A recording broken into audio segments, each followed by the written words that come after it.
Bom dia! Lindo, maravilhoso e abençoado dia na presença de Deus. Estamos no dia 804 do projeto Bíblia para Iniciantes. Vamos começar aqui o livro de Judas, que é um capítulo só, 25 versículos. Porém, como todos os livros da Bíblia, tem uma mensagem poderosa para todos nós. Amém? Estou aqui, talvez você vai escutar aí um pouquinho do barulho das águas. Estou pertinho de uma corrente de águas minerais, água pura, limpa, boa de beber, onde Deus nos trouxe aqui em Itaipava. Amém? Bom, então vamos começar. Hoje vamos ficar em 4 versículos apenas, os 4 versículos iniciais. E lembrando que esse Judas que escreveu esta carta não é o Judas Iscariotes, tá certo? Que traiu Jesus, lógico. Nem poderia ser, né? E ele é um Judas que ele é listado aqui no livro de Marcos e Mateus, tá? Marcos no capítulo 6, versículo 3, ele é listado ali, né? Quando Jesus vai para Nazaré, volta para Nazaré, onde ele morou, onde ele trabalhou como carpinteiro, onde as pessoas conheciam ele, os seus irmãos e suas irmãs, e ali ele tentou fazer alguns milagres, fez alguns, porém não conseguiu fazer muitos, porque as pessoas falavam: esse daí não é o carpinteiro, filho de Maria, irmão de Judas, de Tiago, de Simão, né? E de Tiago, Judas, Simão e José. Não, os 4 irmãos citados por essas pessoas, tanto no livro de Tiago quanto de Mateus. E eles ainda continuam: as suas irmãs não moram entre nós, né? Então, é mais uma prova de que realmente Jesus teve irmãos, né? Foram irmãos mesmos, filhos de Maria, tá certo? Todos eles, esses que foram citados, e as irmãs. Então Maria teve sim pelo menos 4 homens, né? Que são esses citados, e algumas filhas também. Só para esclarecer aí esse ponto, que infelizmente muitas pessoas acham que Maria não teve outros filhos, e isso seria até um absurdo, né? Porque naquela época a gente sabe que as mulheres abençoadas, elas tinham muitos filhos.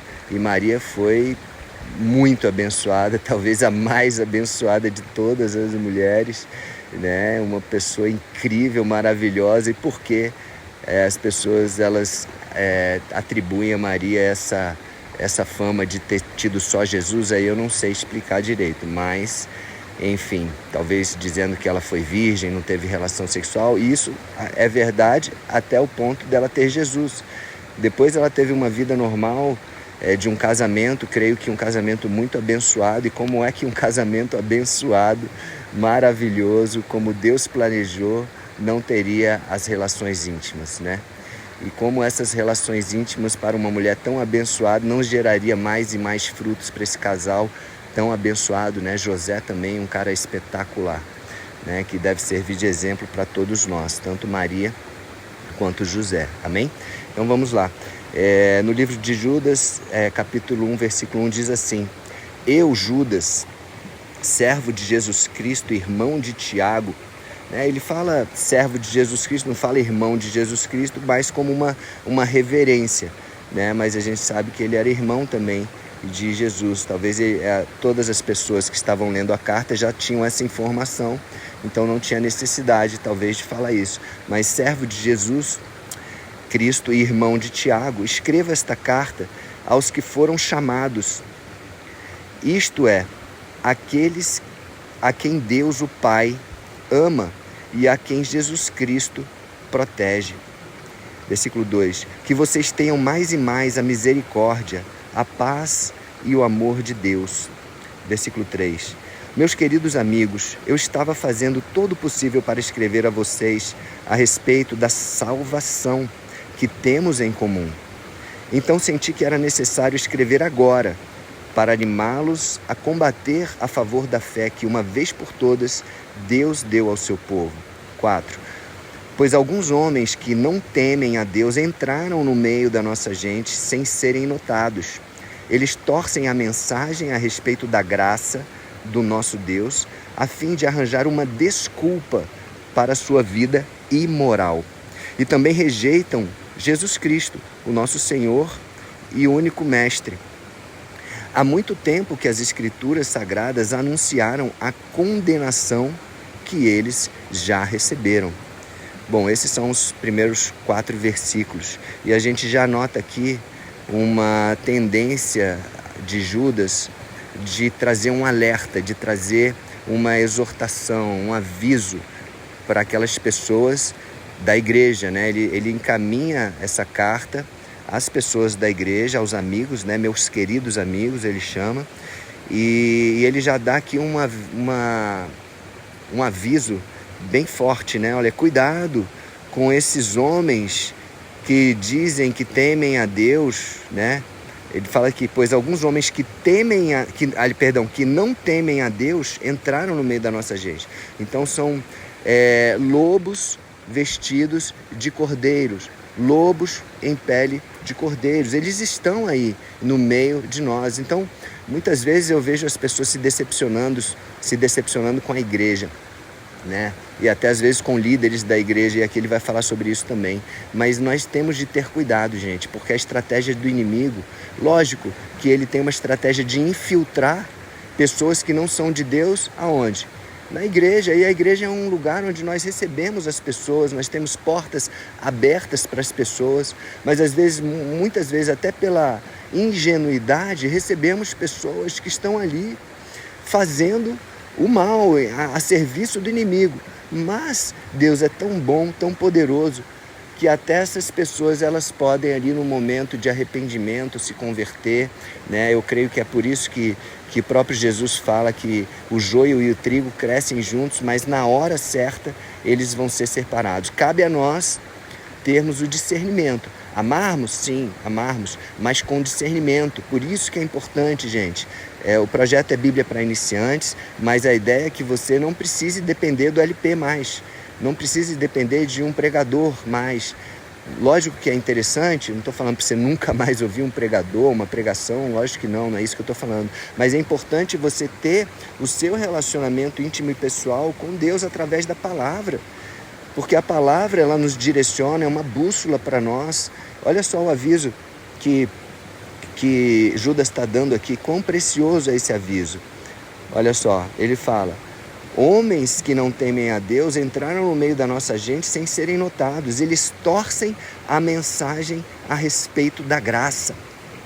E, gente, muito cuidado com as pregações sobre graça, tá? Porque, assim, é verdade que a graça de Deus nos basta, né? A gente vê isso nas cartas de Paulo. A graça de Deus, ela é poderosa, ela é de graça realmente, mas existe um tipo de pregação, um tipo de interpretação da graça do nosso Deus, que ele é uma desculpa, como ele fala aqui, a fim de arranjar uma desculpa para a sua vida imoral. Então, cuidado com pregações que falam assim, não tem problema você pecar, né? O pecado, né?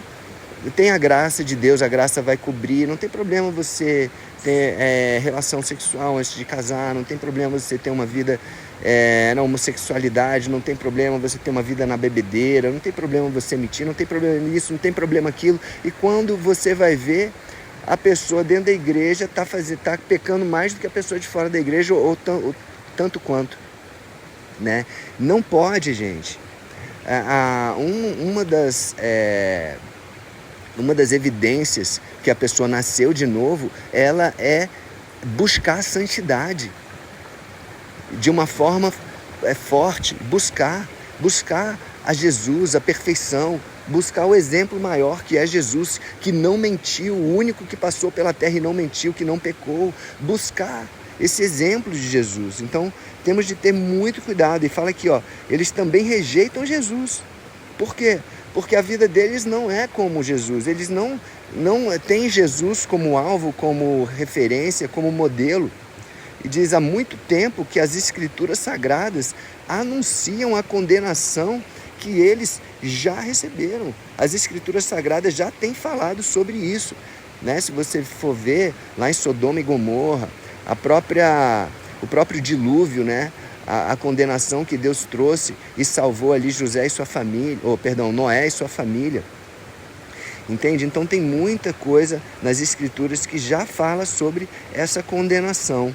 Tá bom, gente? Então é isso, ficamos aqui com esses 4 primeiros versículos.